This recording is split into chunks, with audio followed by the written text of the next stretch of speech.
Hola, en este video vamos a analizar los principales tips para hacer modelado matemático de diferentes funciones. Estas funciones hacen parte de los principales procesos en ingeniería química, los cuales son balance de materia y energía, la termodinámica, operaciones unitarias y no nos puede faltar el diseño de reactores químicos. Para iniciar, vamos a considerar qué es un volumen de control.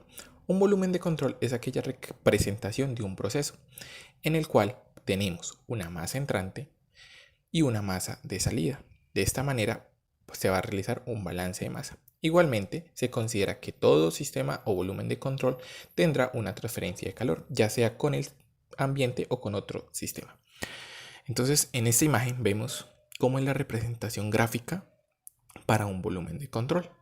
Entonces, si iniciamos, el volumen de control va a tener dos estados, el estacionario y el dinámico. Entonces, el estado no estacionario o dinámico es aquel en el que se considera que la masa que entra o la energía que entra menos la que sale será igual a lo que se acumula, es decir, tenemos una acumulación en el volumen de control. Entonces en la pantalla podemos ver que la tasa de masa que entra al volumen de control menos la tasa de masa que sale es igual a la tasa de masa que se acumula.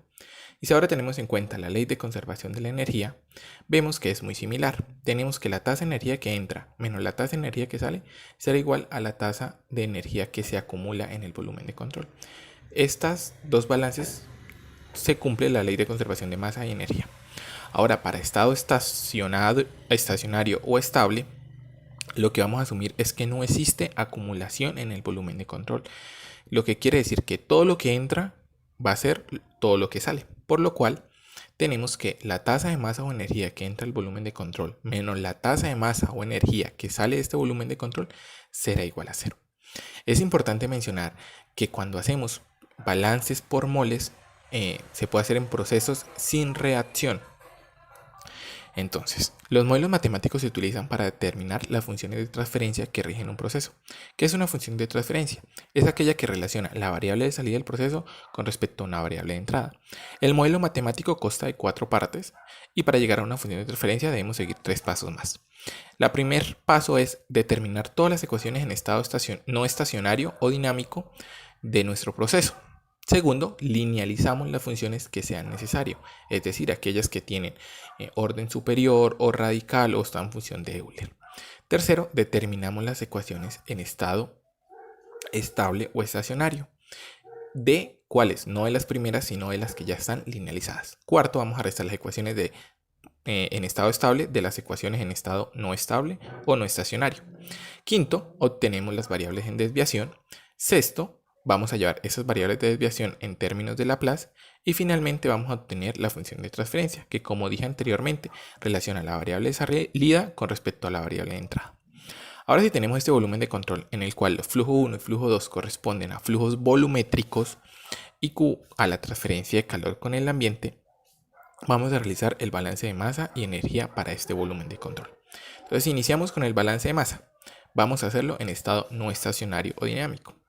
Entonces, para eso tenemos que la densidad por el flujo 1 menos la densidad por el flujo 2 es igual al cambio en la masa que se acumula en el volumen de control. Densidad por flujo volumétrico nos va a dar el flujo másico. El flujo que se acumula, la cantidad de masa que se acumula, comúnmente se relaciona con las dimensiones que tenga el recipiente que lo contiene. En este caso, la densidad por el área por la altura.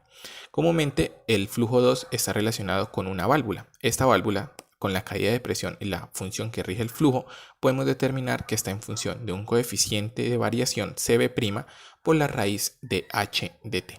Si llamamos esto nuevamente a la función de transferencia, obtenemos el último resultado.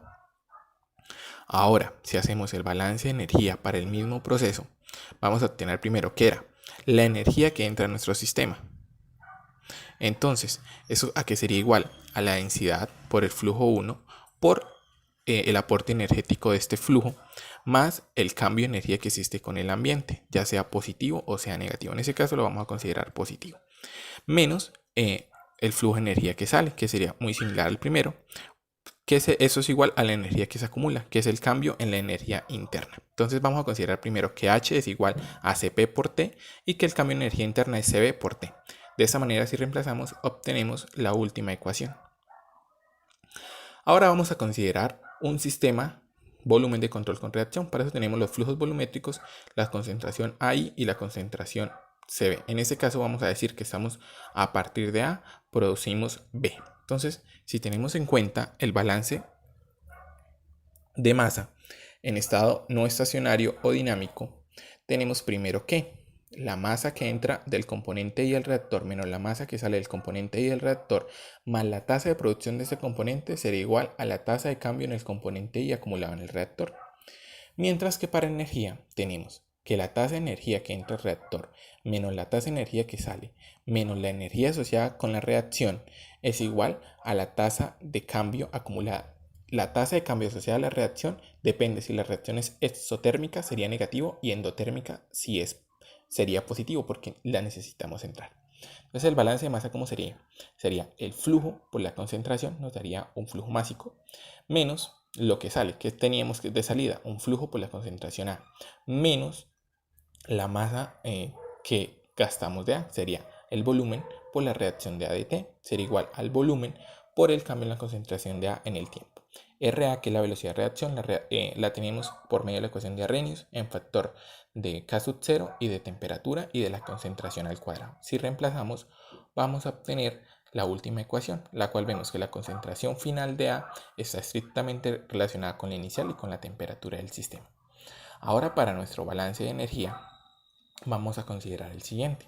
Entonces tenemos la densidad por el flujo por la entalpía, que era lo que aporta la corriente de entrada, más lo que se transfiere con otro sistema, ya sea el ambiente o otro. Este T infinito corresponde a la temperatura del ambiente, menos la corriente de salida, la energía de corriente de salida, menos la energía asociada. En ese caso estamos diciendo que es una reacción exotérmica. Este delta HR es el cambio en energía en la formación. Es igual al cambio en la energía interna. Si reemplazamos entalpía y energía interna, vamos a obtener la ecuación que vemos finalmente.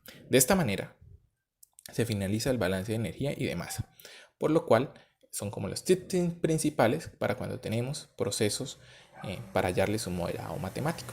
Nos vemos en un próximo video.